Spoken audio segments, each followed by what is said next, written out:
बारों में किसी भी बार का आप व्रत करते हैं उसमें उद्यापन की जरूरत होती है। गौरी मंगला के उद्यापन की जरूरत होती है, संतोषी माता के व्रत की, वैभव लक्ष्मी, 16 सोमवार, मंगलवार, गणेश जी की गणेश चतुर्थी, इन सब के उद्यापन की आवश्यकता होती है। शिवरात्रि के उद्यापन की जरूरत नहीं है, एकादशी उद्यापन की जरूरत है, प्रदोष उद्यापन की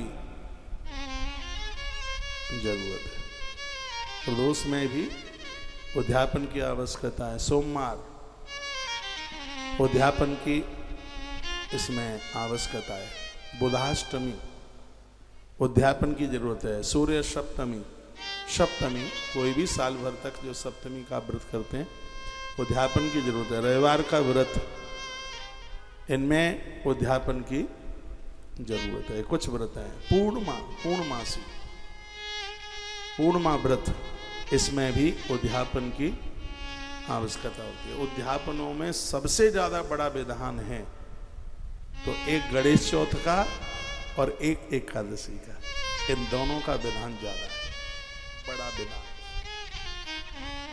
एक वर्ष तक गणेश जी की चौथ कर लीजिएगा, अभी भादों में चतुर्थी आवेगी, शुरू कर दें,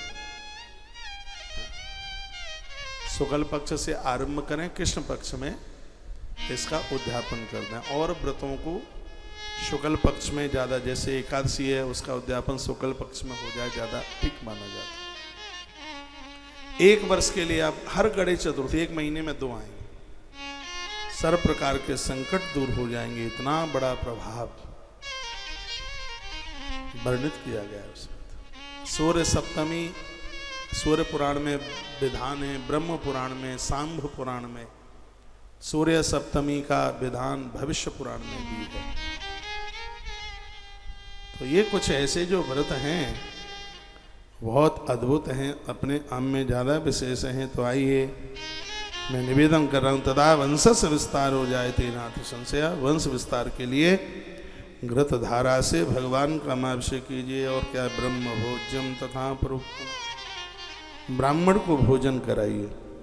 फिर कहा गया केवलम दुग्ध धारा च तदा कार्या विशेषता, आप दूध की धारा से भगवान शिव का अभिषेक करते हैं, आपके बड़े से बड़े काम हो जाते हैं, जिनमें रुकावट है, कोर्ट कचहरियां हैं, सब समाधान हो जाता है। दूध का इतना बड़ा सब समाधान मिल जाते हैं, दूध इतना प्रभावशाली है।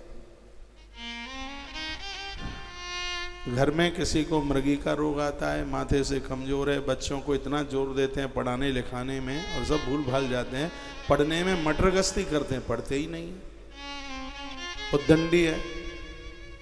तो उनके लिए भी शिव महापुराण में एक बड़ा अच्छा सा उपाय बता दिया, अगले गुरुवार को हम करने को जा रहे हैं। जो अभी ये गुरुवार आएगा तो क्या है, जड़ता को दूर करने के लिए, कमजोर बुद्धि को ठीक करने के लिए, मृगी का रोग आता है होता है उसके लिए, मस्तिष्क में किसी भी प्रकार का दर्द है, माथे की बीमारी है, या बहुत याद किया जाता है सब कुछ भूल भाल जाते हैं। तो मैं एक श्लोक बोल रहा हूँ, इसमें वर्णन किया गया, वो ये है कि दूध में थोड़ा सा मीठा मिला दो, चीनी बूरा मिला दो, मीठे दूध से भगवान महादेव का अभिषेक करने से बुद्धि की जड़ता समाप्त हो जाती है। अब इस श्लोक बोल रहा हूं, आपने शिव पुराण पहले भी सुनी है, ये बातें सुनी है कि आपने, जो मैं यहां से निवेदन कर रहा हूं, सही बताइए। ग्रंथ मेरे सामने रखा है, मैं इसी में से बोल रहा हूं। अपने आप से तो कोई बात आती नहीं है, बनावटी बात कुछ आती नहीं है। तो माथे की बीमारी, यहाँ तक माइग्रेन की भी बीमारी होगी तो उसमें भी फायदा मिल जाएगा। बुद्धि काम नहीं कर रही है, बहुत पढ़ते हैं, सब भूल जाते हैं, याद रहता ही नहीं है। तो मैं श्लोक बोल रहा हूँ, क्या लिखा है, सरकरा मिश्रिता तत्र यदा बुद्धि जड़ो भवेत। यदि दूध में थोड़ी शर्करा, ये आजकल जो चीनी आती है वो नहीं है, ये बूरे टाइप की खांड हमारे यूपी में उसको बोलते हैं। ये तो अभी 150 साल में आ गई है चीनी, ये पहले से नहीं थी। वो कूट करके बनाई जाती है, बाजार में मिल जाती है, यूपी में तो बहुत मिलती है, आगरा में तो बहुत बड़ी मंडी है इसकी बूरे की। बिल्कुल ऐसी खुरदरी सी होती है और थोड़ा उसका रंग क्रीम कलर, हल्का पीलापन, जैसे गैया का दूध होता है वैसा ही रंग होता है उसका। पूजा में इसको अमृत कहा है, हमारे कर्म कांड में उसको अमृत है। 5 अमृत हैं। अब मैं बता रहा हूँ 5 अमृत क्या है। पंच नद्यः सरस्वती मपियन्ते सस्रोतसः सरस्वती तो पंचधासो देश भव सरता। ये तो मंत्र है पंचामृत का। ये 5 अमृत हैं, दूध, दही, घी, शहद और शर्करा। चीनी नहीं है तो शर्करा है, वो खांड है वो। इसको अमृत, इसको 5 को मिला दो तो पंचामृत बन जाता है। 5 अमृत हैं।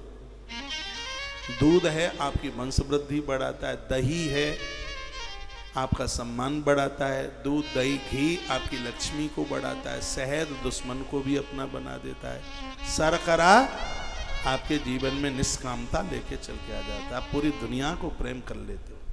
3 चीजें बड़ी अद्भुत हैं, एक है सत्य, एक है प्रेम, एक है करुणा। राम कथा में यही है। देवताओं की कृपा से तीनों चीजें चल के आ जाती हैं, सत्य प्रेम करुणा। मैं ये निवेदन करना चाहूंगा, सत्य स्वयं के लिए होनी चाहिए और प्रेम हमारे तुम्हारे दोनों के लिए होनी चाहिए, करुणा पूरी दुनिया के लिए होनी चाहिए आपके हृदय। लेकिन आप दूसरों से तो सत्य बुलवाना चाहते हैं लेकिन खुद झूठ बोलते हैं।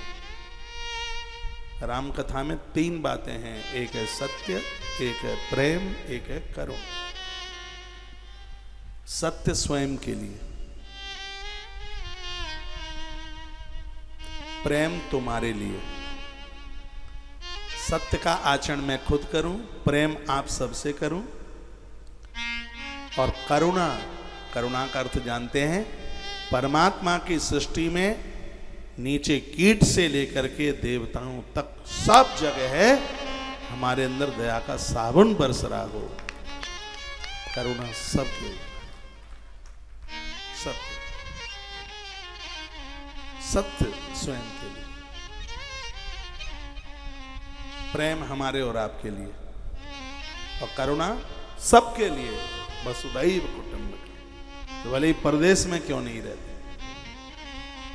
ये सब चीजें मिल जाती हैं भगवत कृपा के द्वारा। और यही जीवन है। भगवान ने बड़ी कृपा करी है, हम मनुष्य बन करके आए हैं और जीवन जी रहे हैं श्वानों की तरह, कुतरों की तरह। मनुष्य वाला जीवन ही कहाँ जिया जा रहा है।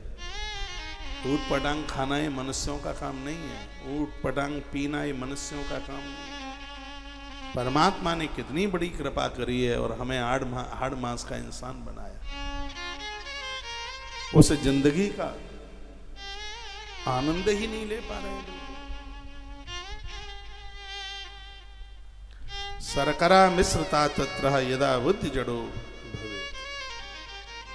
दूध को मीठा करके उसमें शर्करा मिला करके और भगवान शिव का यदि अभिषेक किया जावे तो आदमी कितना बुद्धिमान हो जाता है, कितना विद्वान हो जाता है, वो भी नीचे के श्लोक में लिखा है। कितनी योग्यता उसके पास आ जाती है। लिखा है तस् संजायते जीव सदृशी बुद्धिरुत्तमा। उसकी बुद्धि कितनी तगड़ी हो जाती है, कितनी प्रखर हो जाती है। इसमें लिखा है देवताओं के गुरु गुरुदेव बृहस्पति जी महाराज की जैसी बुद्धि है। मीठे दूध से शिव का अभिषेक करने से व्यक्ति की बुद्धि इतनी प्रखर हो जाती है। ये तो सबको ही करना चाहिए, बच्चे बूढ़े छोटे बड़े सबको। दूध में थोड़ा सा मीठा डाल करके फिर शिव का अभिषेक किया जा रहा है। बहुत आनंद हो जाएगा, ज्यादा ही आनंद हो जाएगा। तस् संजायते जीवन सदृशी बुद्धि सत्तरुत्तमा। गुरुदेव श्री बृहस्पति जी महाराज के समान बुद्धि श्रेष्ठ हो जाएगी। भले ही 1 महीना में 1 बार करो ये अभिषेक, सूर्य उदित होने से लेके सूर्य अस्त तक पूरा 12 घंटा, पूरा 12 घंटा। तो क्या बुद्धि ऐसे ही सहज में ही हो जाएगी? थोड़ा तो कुछ झेलना पड़ेगा। 12 घंटे का आसन लगा दो, क्योंकि इसमें लिखा है 10,000 मंत्र। 10,000 मंत्र का मतलब हो गया 100 माला। जितनी देर में 100 माला ओम नमः शिवाय की जपी जाए, जितनी देर में उतनी देर के लिए हाथ में श्रृंगी पकड़ करके मीठे दूध से शर्करा डाल करके दूध में, और इतनी देर तक अखंड धार नहीं टूटे। शिव के अभिषेक में धार का बहुत ध्यान रखना पड़ता है। पिंडी के ऊपर से लेकर के और जहां श्रृंगी में से छेद में से धार निकलते हो टूटे नहीं, जब तक महारुद्राभिषेक जब तक पूरा ना हो जाए, इसका ध्यान रखा जाए। इसलिए कहा जाता है कि पुरुष जब अभिषेक करता है तो नारी उसमें जल डालने का ही काम करती है। उसमें श्रृंगी में उसे ना श्रृंगी पकड़ने की जरूरत है ना और कुछ करने की जरूरत है। बाल्टी में से लुटिया भर भर करके उस श्रृंगी को खाली ना होने दे, उसमें वो भरती रहे, डालती रहे, धार ना टूटे। इसको अखंड जलधारा कहते हैं।